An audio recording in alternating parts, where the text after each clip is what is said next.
नमस्कार दोस्तों, स्वागत है आपका सारांश आईसीएस के इस YouTube प्लेटफॉर्म में। जैसा कि हमने आप लोगों को बताया था कि सारांश आईसीएस पटवारी के लिए बैच लेके आने वाला है।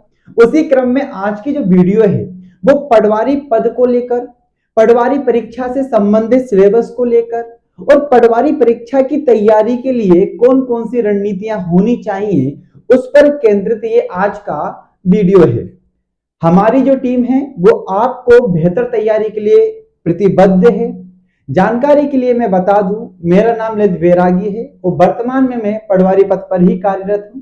इससे पहले भी मैंने फॉरेस्ट गार्ड, जेल पुलिस और कांस्टेबल जैसे एग्जाम्स निकाल चुका हूं। साथ ही साथ मध्य प्रदेश राज्य लोक सेवा आयोग 2019 में मेंस सिलेक्टेड और वर्तमान में अभी एमपीपीएससी का मेंस भी लिख रहा हूं। ऐसी स्थिति में अब मैं आप लोगों को तैयारी में सहायता प्रदान करने के लिए आप लोगों के लिए उपस्थित हूं। तो आज हम लोग जानेंगे कि क्या काम पटवारी के होते हैं, उसका सिलेबस क्या है और हमारी टीम में कौन कौन किस सब्जेक्ट को पढ़ाने वाला है, इसकी जानकारी भी आपको आज मिल जाएगी। तो सबसे पहले जैसे कि आपको सूचना प्राप्त है कि मध्य प्रदेश सरकार ने 5000 से ज्यादा पटवारियों को पदों को स्वीकृत किया हुआ है, जिसको भर्ती करने की प्रक्रिया आगामी 3 वर्षों में पूर्ण होने वाली है। ये बात बिल्कुल तय है कि आगामी 2-4 महीनों में ही लगभग 2000 से लेकर 2500 पदों पर भर्तियां सरकार के द्वारा कराई जाएंगी। चूंकि हर एक ग्राम पंचायत में एक पटवारी होता है, ठीक है। पटवारी की नियुक्ति कहां पर होती है? पटवारी की जो नियुक्ति होती है वो ग्राम पंचायत स्तर पर होती है। और हमारे यहाँ पर कितनी ग्राम पंचायत है? हमारे यहाँ पर ग्राम पंचायत ही लगभग 23,000। तो अभी वर्तमान में जो पटवारी हैं उनकी संख्या लगभग 19,000 के समथिंग है। ऐसी स्थिति में 4,000 जो पटवारी हैं उनकी कमियां थी। कितने पटवारियों की? 4,000 पटवारियों की कमी थी। साथ ही साथ तहसील स्तर पर क्या होता है, काम ज्यादा होता है। तो इन काम की अधिकता को देखते हुए सरकार ने वर्कलोड पटवारी को भी भर्ती करने का प्रावधान अभी जो निर्णय लिया है उसमें लिया है। इस प्रकार लगभग 5000 पटवारियों की भर्ती आगामी 3 वर्षों में सरकार करने वाली है। तो आप लोगों को इस तैयारी को देखिए, एग्जाम जब आएगा तब आप लोग तैयारी करोगे तो आप लोग काफी पीछे रह जाओगे, ये बात काफी तय है। क्योंकि पटवारी की वैकेंसी का इंतजार केवल आप नहीं कर रहे हैं, बल्कि ऑलमोस्ट 8 से 10 लाख लोग जो मध्य प्रदेश में बैठने वाले हैं वो सारे लोग तैयारी मतलब इसका इंतजार कर रहे हैं। अब समझने योग्य बात क्या है? समझने योग्य बात यह है कि लास्ट टाइम पटवारी की वैकेंसी थी 9000 के आसपास और लास्ट टाइम 10 से 11 लाख लोग पटवारी की भर्ती परीक्षा में बैठे। कट ऑफ कितना गया था? लगभग 80 के आसपास। एक ऑन एन एवरेज हम लोग ने 9000 पद थे, 10 से 11 लाख लोग बैठे थे और कट ऑफ गया 80 के आसपास। अब आपको क्यों अभी से तैयारी करनी है, समझना यह है। आपको इसलिए अभी से तैयारी करनी है, वैकेंसी रहेंगी लगभग 2 से 2500, लोग बैठने वाले लगभग फिर इतने रहेंगे। और ये बहुत स्वाभाविक है कि इस बार या तो पेपर का जो पैटर्न है वो चेंज होगा, पेपर थोड़े टफ आएंगे, उनका स्तर बढ़ेगा। अब अगर आप ये सोच रहे हैं कि आप पुराने पेपर के स्तर को देखकर तैयारी कर लें, क्योंकि आप में से काफी लोगों ने पुराने पेपर्स देखे होंगे और ये सोचा होगा कि अरे यार इतने सिंपल क्वेश्चन, ये तो हम आराम से कर लेंगे, इस बार हमारा पटवारी का सिलेक्शन श्योर है। परंतु आप कर रहे हो गलती। मैंने एक चीज नोटिस की व्यापम के एग्जाम्स में, मैंने ये नोटिस किया कि व्यापम ने अपने प्रश्नों का स्तर बढ़ाया है, क्योंकि वो ये जानता है। देखो उसके पास 2 ऑप्शन है। पहला ऑप्शन क्या है? पहला ऑप्शन उसके पास ये है कि वो पेपर की प्रगति सेम रखे, ठीक है, पेपर का जो स्तर वो सेम रखे। अब जब पेपर का स्तर सेम होगा, चूंकि कोरोना काल के बाद बेरोजगारी काफी बढ़ी है और विद्यार्थियों ने तैयारी का स्तर भी काफी बढ़ा दिया है, तो ऐसी स्थिति में जो कट ऑफ है वो काफी हाई जाएगा, लगभग 90-92 के आसपास भी जा सकता है, 80-85 भी जा सकता है। दूसरा ऑप्शन उसके पास है कि वो प्रगति को चेंज करते हुए उसकी प्रगति थोड़ी सी कठिन या मॉडरेट कर दे, तो जो कट ऑफ का स्तर है वो हर वर्ष की तरह बना रहेगा, ठीक है। तो व्यापम ने क्या किया, उसने पेपर की प्रगति को चेंज किया, क्योंकि उसे पता है विद्यार्थी अच्छे लेवल पे तैयारी कर रहे हैं, जो योग्य विद्यार्थी होंगे वो निकल जाएंगे। यही रीजन है कि उसने पैटर्न को चेंज किया है। और ये बहुत ज्यादा संभावना है कि पटवारी की भर्ती परीक्षा में भी आपको ये पैटर्न चेंज होता दिखाई देगा। मैं 100% इसके लिए आशान्वित हूं कि इजीली तरीके से पैटर्न चेंज होगा। किसका? पटवारी की भर्ती परीक्षा का। अब मैं आपको 2017 में जो भर्ती हुई थी उसके बारे में कुछ जानकारी देता हूं। जब 2015 की आप भर्ती परीक्षा को ध्यान में दोगे, 17 को, ठीक है, 2017, तो इसमें आप लोगों को जानते हो कि पटवारी का जो पेपर होता है लगभग 100 मार्क्स का होता है। ठीक है, कितने मार्क्स का होता है? 100 मार्क्स का होता है। पहला आएगा पंचायत राज एवं ग्रामीण अर्थव्यवस्था, ये 20 अंक की होती है। दूसरा जीके, ये भी 20 अंक की, गणित 20 अंक का, हिंदी 20 अंक की, कंप्यूटर 20 अंक की। तो ये 100 नंबर 5 भागों में बटे होते हैं। और ये 5 भाग कौन कौन से? पंचायती राज एवं ग्रामीण अर्थव्यवस्था, जिसने आप लोगों को सबसे ज्यादा समस्या आती है, और यही पोर्शन मैं कंप्लीट आप लोगों को कराऊंगा सत्यम सर के साथ मिलकर। जीके 20 मार्क्स, गणित 20 मार्क्स, हिंदी और कंप्यूटर। अब लास्ट टाइम पैटर्न क्या था? लास्ट टाइम पंचायती अर्थव्यवस्था और जीके, इन 2 सेगमेंट्स ने विद्यार्थियों को काफी परेशान किया। इनका लेवल अच्छा खासा था क्वेश्चंस का, जिसके कारण ऑन एन एवरेज 12 से 15 मार्क्स लाना भी काफी मुश्किल हो रहा था 20 में से। गणित और हिंदी का लेवल काफी सामान्य था, और मैक्सिमम लोगों ने जो सिलेक्शन लिया है वो गणित और हिंदी के बिहाफ पे लिया था। काफी प्रश्नों का स्तर काफी सरल था, 20 में से 19-18 मार्क्स तक आए थे। ठीक है, और कंप्यूटर आया था मॉडरेट लेवल का, मतलब 15-16 नंबर एवरेज आ रहे थे, और जिन लोगों ने अच्छी पढ़ाई करी थी उनके ही 18-19 मार्क्स यहां पर से आए थे। तो समझने योग्य बात क्या है, अगर अब आप ये सोच रहे हो कि गणित और हिंदी पिछले बार की तरह ही सरल आएगी, तो आप लोग गलत सोच रहे हो। इस बार गणित और हिंदी दोनों का ही स्तर बढ़ने वाला है। तो अब आपके पास वक्त है कि आप अपनी तैयारी का स्तर बढ़ाकर जो 10-11 लाख लोग एग्जाम देंगे उनको बीट करते हुए सिलेक्शन ले लो। सिलेक्शन लेने के लिए आपको अभी से जी तोड़ मेहनत करनी होगी। देखिए, मैं इतना ज्यादा नहीं जानता, पर मैं एक बात जरूर जानता हूं, मैंने काफी एग्जाम दिए हैं, ईश्वर की कृपा से निकले भी हैं। अगर तैयारी सही समय पे, सही रणनीति के साथ, मेहनत और समर्पण के साथ की जाए तो सफलता निश्चित ही मिलती है। अब आपके पास 2 ऑप्शन है यहां पर। पहला ऑप्शन कि आप तैयारी को आराम से करते रहिए, वैकेंसी आने का वेट करिए, और जब वैकेंसी आएगी तब आराम से तैयारी करिए। दूसरा ऑप्शन है कि आज से ही तैयारी को बेहतर करिए, आज से ही रोज होमवर्क करिए, डेली क्लासेस लीजिए और 8 से 10 घंटे पढ़ाई करिए। देखिए, ये सिंपल सा रेस है। इस रेस में ये पूरा आपका पथ है। इस पथ में जो व्यक्ति पहले दौड़ना प्रारंभ करेगा वो रेस में आगे निकल जाएगा, और जो व्यक्ति लेट दौड़ना प्रारंभ करेगा वो इस रेस में काफी पीछे ही रह जाएगा।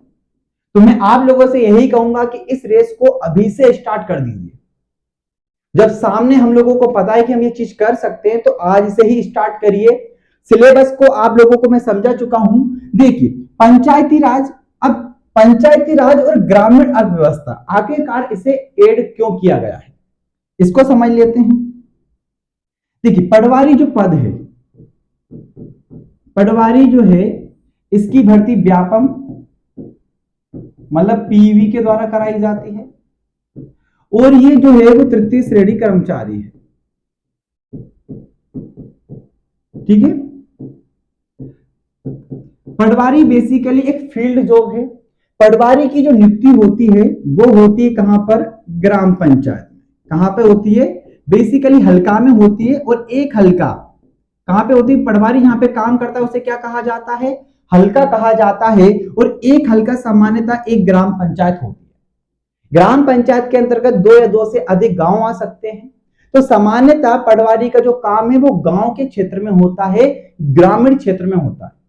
किसानों से प्रत्यक्ष संपर्क जिस राजस्व कर्मचारी का होता है वो पटवारी होता है। मतलब अगर मैं ये कहूं कि पटवारी किसान यानी कृषक समुदाय और अधिकारी के बीच की कड़ी है, तो इसमें कोई अतिशयोक्ति नहीं होगी। सरकार की जितनी भी योजना है, खासकर कृषि क्षेत्र से संबंधित, उन सभी योजनाओं को क्रियान्वित करने में महत्वपूर्ण भूमिका निभाता है पटवारी। तो अब ऐसी स्थिति में अगर आपको पंचायती राज, क्योंकि पंचायती राज व्यवस्था के तहत ही सरपंच यानी ग्राम पंचायतों का गठन हुआ है, सरपंच का पद आया है, और सरपंच के साथ मिलकर ही ग्रामीण विकास में महत्वपूर्ण भूमिका आप लोग निभाओगे। दूसरा, ग्रामीण अर्थव्यवस्था। ग्रामीण का मतलब होता है गांव, और अर्थव्यवस्था का मतलब होता है आर्थिक क्रियाएं, मतलब ऐसी सारी आर्थिक क्रियाएं जिसके दम पर गांव संचालित हो रहे हैं। अब मान के चलिए आपको पटवारी बना दिया जाए और आपको यही नहीं पता कि गांव में कैसी अर्थव्यवस्था है, वहां के आजीविका का मेन साधन क्या है, मिट्टियां कितनी प्रकार की होती हैं, कौन सी फसल कब बोई जाती है, क्योंकि पटवारी का महत्वपूर्ण कार्य क्या है, गिरदावरी कार्य करना। गिरदावरी का मतलब होता है खेत खेत जाकर ये जांच करना कि कौन सी फसल बोई गई है और उस फसल को लिखना। हालांकि आजकल ये कार्य एप्लीकेशन के माध्यम से हो रहा है।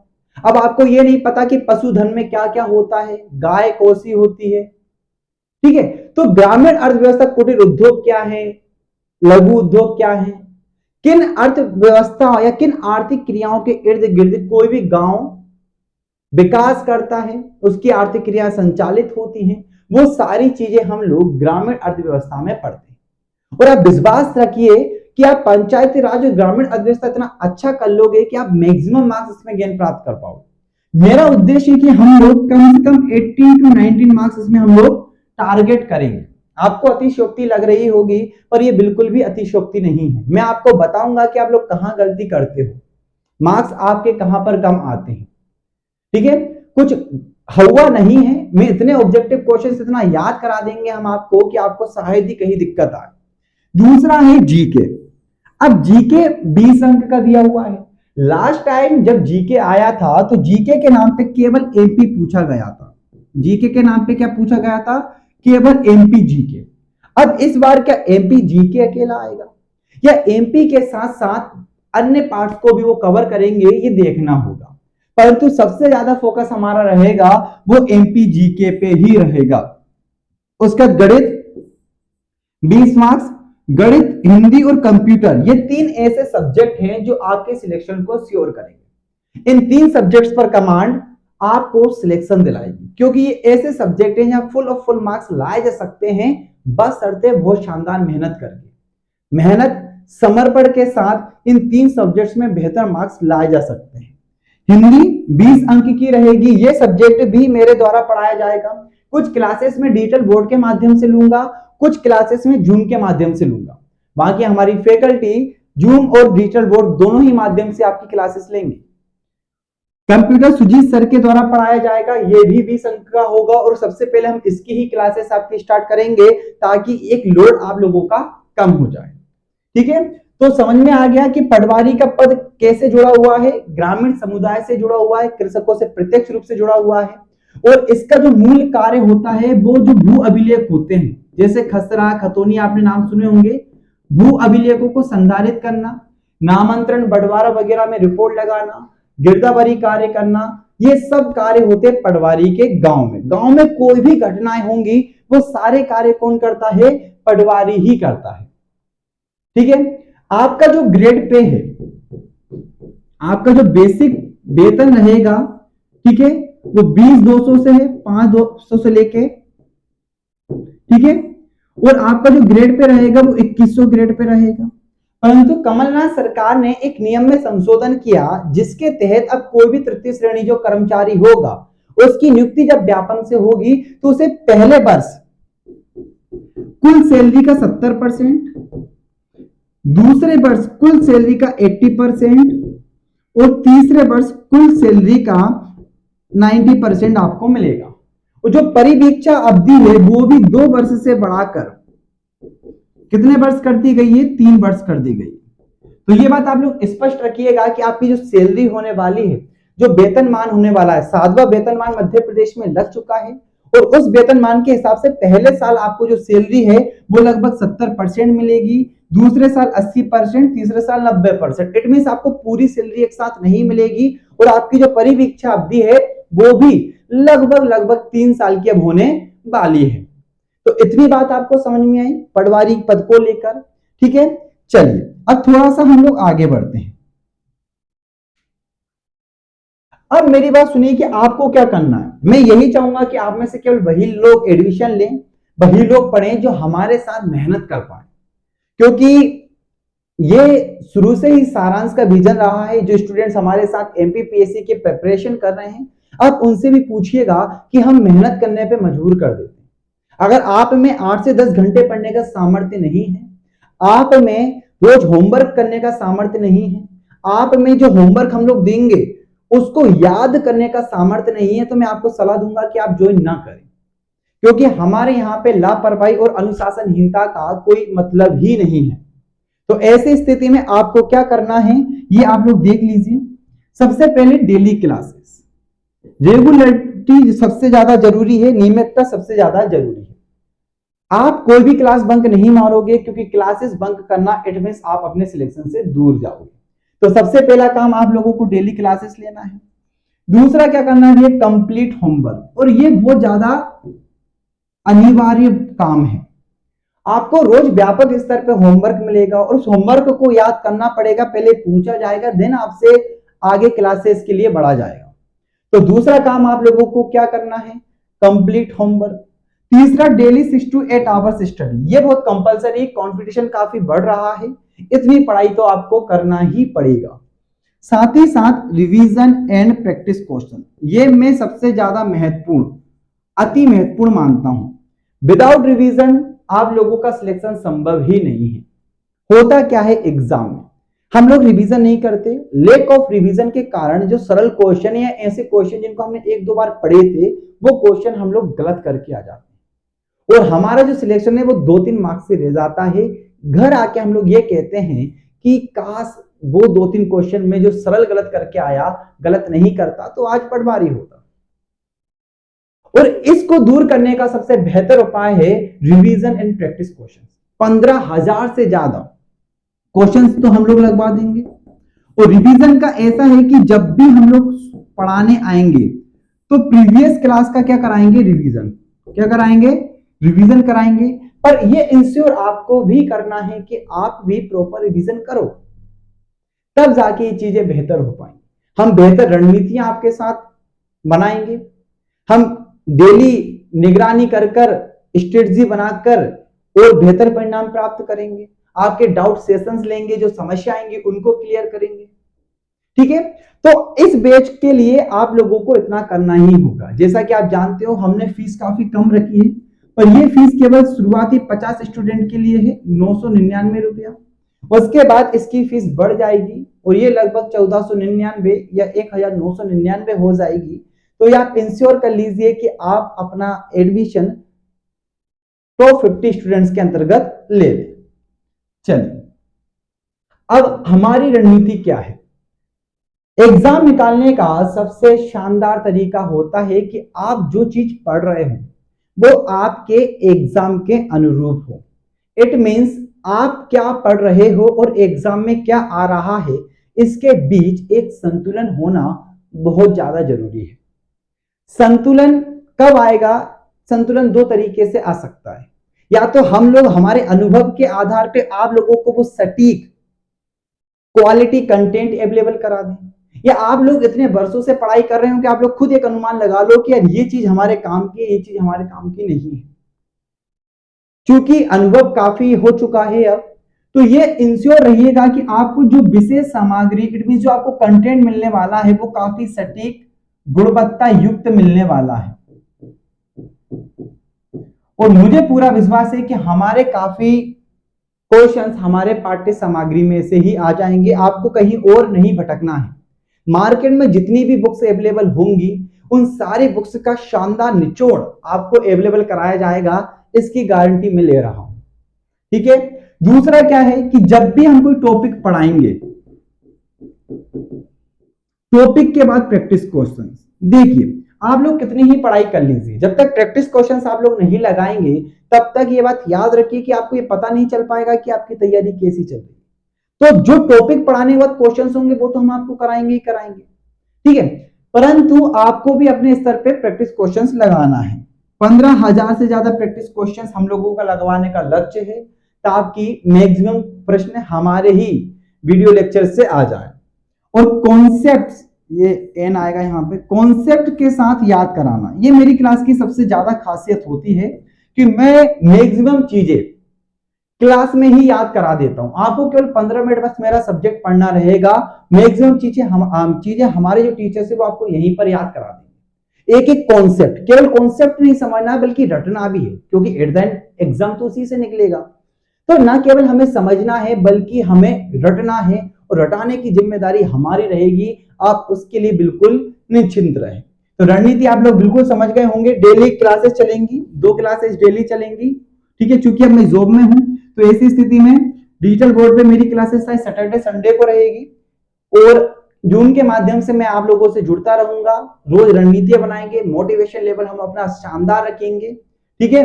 आप बिल्कुल उसकी टेंशन मत करिएगा। चलिए, अब मेरा सब्जेक्ट क्या है, अब थोड़ी सी मैं अपने सब्जेक्ट के बारे में बता दूं। ग्रामीण अर्थव्यवस्था और हिंदी जो बेसिकली सब्जेक्ट हैं वो मेरे द्वारा आपको पढ़ाए जाएंगे। सत्यम सर पंचायती राज, सुजीत सर आपको कंप्यूटर पढ़ाएंगे, ठीक है।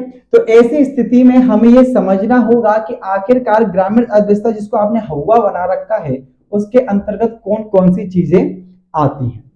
देखिए, ग्रामीण अर्थव्यवस्था ऐसी आर्थिक क्रियाएं जो ग्राम में संपन्न की जा रही हो। ग्रामीण का मतलब ग्राम में, गांव की, ग्राम की।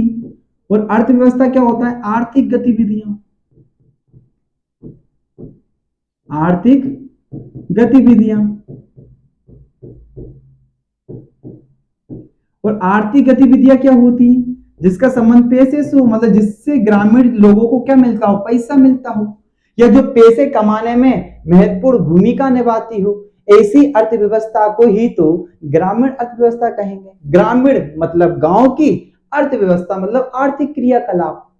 अब आप लोग खुद सोच के देखिए कि एक गांव में एक कृषक परिवार किन किन चीजों से पैसे कमाता है, या उस पैसे कमाने में कौन कौन से घटक शामिल होते हैं। तो सबसे पहले आप लोगों के दिमाग में नाम आएगा कृषि।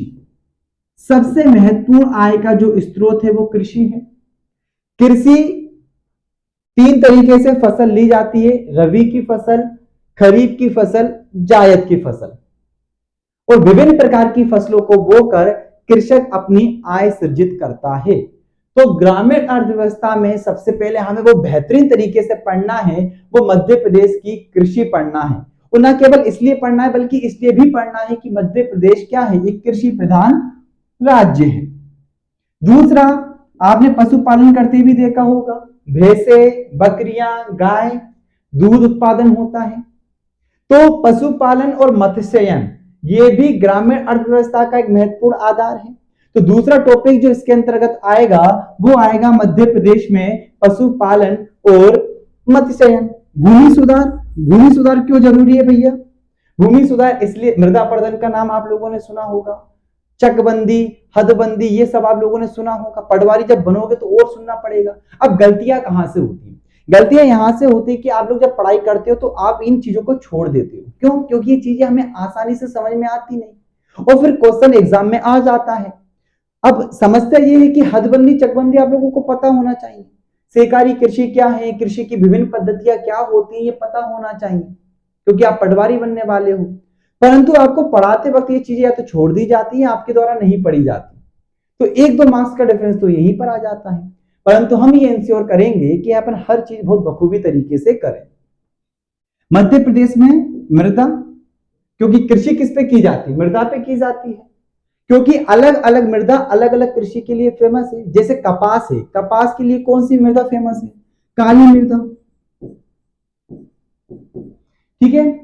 चावल लाल पीली मृदा में होता है। तो मृदा से ही फसलों को बोया जाता है, मृदा ही फसलों को प्रतिरूप को निर्धारित करती है, इसलिए मृदा भी पढ़ना है।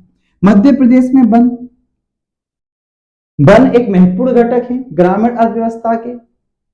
साथ ही साथ जब आप पटवारी बनोगे तो कई बार वन ग्राम आपके अंतर्गत आएंगे, तो वहां पर भी आपको इन संदर्भ में कार्य करना पड़ेगा। मध्य प्रदेश में सिंचाई और उसके साधन, है ना, जैसे कि नलकूप से सिंचाई होती है, ट्यूबवेल से सिंचाई होती है, कुएं से होती है। जब आप लोग गिरदावरी करोगे तो वहां पे आप लिखोगे कि भैया किस चीज से सिंचाई होती है, उसका स्रोत डालिए, तो इससे आपको पता चलेगा। सिंचाई संगणना करना आपका काम होता है। अब बताओ, आप पटवारी बनने जा रहे हो परंतु आपको सिंचाई पद्धति के बारे में पता नहीं है, कैसे बनोगे? मध्य प्रदेश में ग्रामीण उद्योग, छोटे छोटे जो उद्योग होते हैं, मध्य प्रदेश की पंचवर्षीय योजना, मध्य प्रदेश विकास हेतु संचालित विभिन्न कार्यक्रम, ये सबसे ज्यादा इंपॉर्टेंट मुझे नजर आता है। 3 से 4 क्वेश्चन केवल आपको ये 2 सेगमेंट से दिख जाएंगे, और ये सेगमेंट्स हम लोग छोड़ देते हैं। योजना याद नहीं होती, उनकी सन याद नहीं होती, तो हमसे क्वेश्चन गलत हो जाते। और सबसे इंपॉर्टेंट जो सब छोड़ के जाते हैं वो है बजट। आप कभी भी नोटिस कर लेना, 2 से 3 क्वेश्चन पटवारी की परीक्षा में बजट से आते हैं, और बजट कोई भी बच्चा पढ़ के नहीं जाता। फिर बोलते हैं अरे यार ऐसे क्वेश्चन आए थे, कोई सिलेबस में नहीं दिखे। भाई साहब बजट तो चेक करो। मनरेगा के लिए कितनी राशि का प्रावधान किया गया है, मुख्यमंत्री सड़क योजना के लिए कितनी राशि का प्रावधान किया गया है, मुख्यमंत्री किसान कल्याण योजना जिसके तहत मामा जी 4000 रुपए देते हैं, उसके लिए कितना प्रावधान किया गया है। मुख्यमंत्री किसान कल्याण योजना का क्रियान्वयन पटवारी करता है। प्रधानमंत्री किसान सम्मान निधि योजना का क्रियान्वयन पटवारी करता है। जब वो राशि आपसे पूछ ली जाती है बजट में तो तोते उड़ जाते हैं, और उड़ने भी चाहिए क्योंकि पढ़ाई नहीं करी। पर बजट तो हम आपको रटवा देंगे, आप बिल्कुल टेंशन फ्री रहिए, ठीक है। तो ये सिलेबस देखिए थोड़ा सा, और इसके अतिरिक्त ग्रामीण क्षेत्र से जुड़ी जितनी भी बातें होंगी और अन्य टॉपिक्स को मैं मिसलेनियस करके पढ़ाऊंगा, जो चीजें इनके अंतर्गत छूट जाएंगी उसको।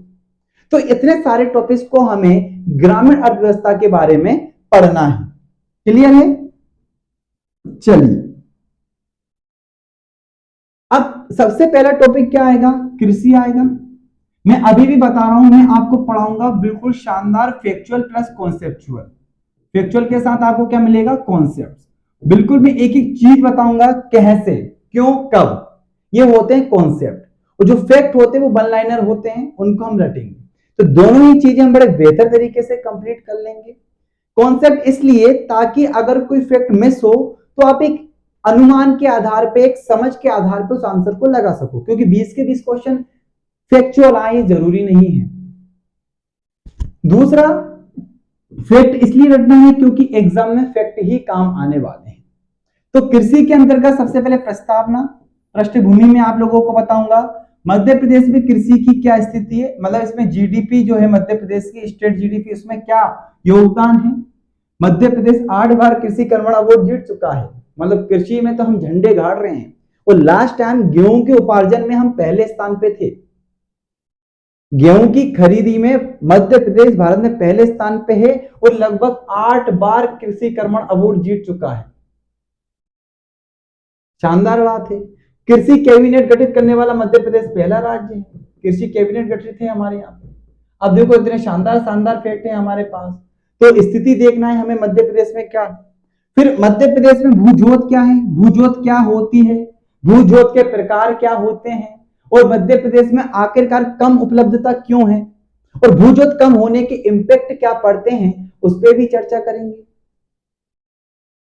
मध्य प्रदेश की प्रमुख फसलें और उनका उत्पादन, यहां से कई बार बहुत इंपॉर्टेंट फैक्टर है, कौन सी फसलें होती हैं, कौन से जिले उत्पादन में प्रथम स्थान पे है, ठीक है, और उनके लिए आवश्यक दशाएं क्या होती हैं, इन सब के बारे में भी हम लोग चर्चा करेंगे।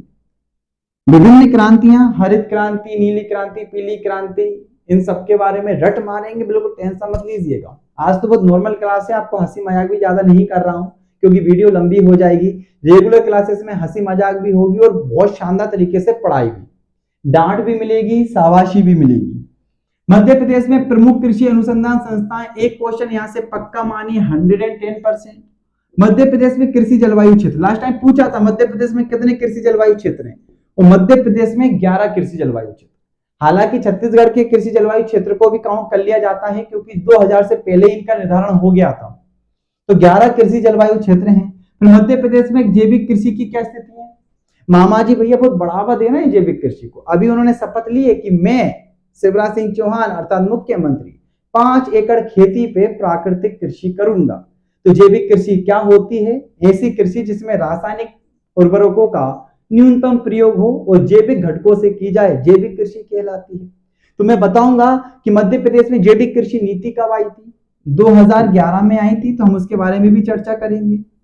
हमारे यहाँ पे जैविक कृषि अनुसंधान केंद्र कहाँ पर है, कौन कौन से प्रयास किए जा रहे हैं। अब ये चीजें हम लोग जनरली इग्नोर कर देते हैं, हमें लगता है एग्जाम में नहीं आएगा, पर हम कंप्लीट करेंगे और एग्जाम में आएगा भी।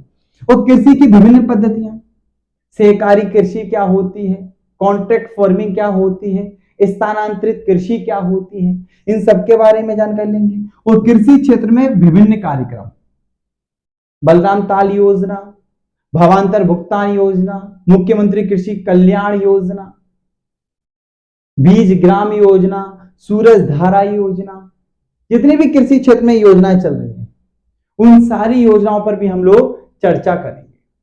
तो आप लोग समझ गए होंगे कि अगले लेक्चर में हम लोग क्या पढ़ने वाले हैं, कृषि पढ़ने वाले हैं। वो आपकी एक डेमो क्लास होगी और इन सारे कॉन्सेप्ट हम लोग कवर करने वाले हैं।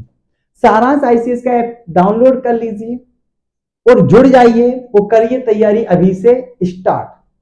क्या हार में, क्या जीत में, किंचित नहीं भयभीत में। तो उम्मीद है कि आज आपको कुछ जानकारियां मिली होंगी और इन्हीं जानकारियों के बिहाफ पे हम लोग अब आगे बढ़ेंगे। ग्रामीण अर्थव्यवस्था को कंप्लीट करेंगे, हिंदी को करेंगे, कंप्यूटर को करेंगे। ठीक है, तो आज के लिए इतना काफी है। जुड़े रहिए। जय हिंद, जय भारत।